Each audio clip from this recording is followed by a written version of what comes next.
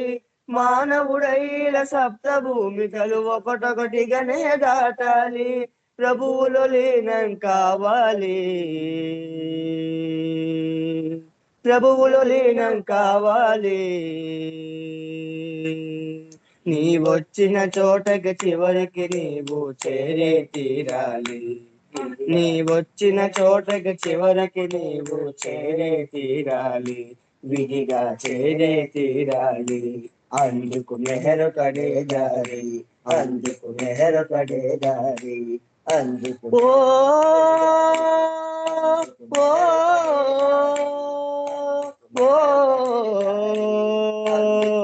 మానవుడా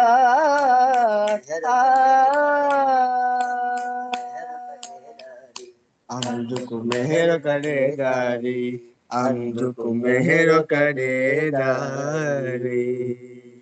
అవతార్ మెహర్ బాబాకి జై. జై బాబా అండి.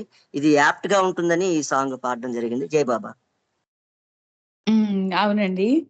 నిజంగా ఇది ఈ తపన గురించే కాకుండా అసలు ప్రతిరోజు కూడా ఈ సోల్ జర్నీకి సంబంధించినటువంటి ఈ విషయాన్ని ఒక్కసారి మనం పాడుకోవడం ద్వారా ప్రతిరోజు తర్వాత మన నిత్య జీవితంలో మనకు వస్తున్నటువంటి ప్రతి సంఘటనలకు కూడా ముడిపెట్టుకోవడం ద్వారా మన జర్నీ, స్పిరిచువల్ జర్నీ ఇంకా ముందుకు వెళ్ళటానికి, తొందరగా గమ్యం చేరుకోవడానికి అవకాశం ఉంటుంది. నిజానికి ఇది ప్రతిరోజు ప్రేయర్ గా మనం దీన్ని గుర్తు చేసుకోవాల్సినటువంటి పాట ఇది. మన సోల్ జర్నీ కదా ఇది, మన ఆత్మ ప్రయాణానికి సంబంధించినటువంటి పాట కదా ఇది. చాలా ముఖ్యమైనటువంటి పాట ఇది. జై మెహర్ బాబా. చక్కగా మంచి సంకీర్తన కూడా అందించారు. జై మెహర్ బాబా. ధన్యవాదములు. నీకు బాబా ఆశీస్సులు మెండుగా ఉండాలి నాన్న. జై మెహర్ బాబా. ఇప్పుడు మళ్ళీ మనం సంకీర్తనలు కొనసాగి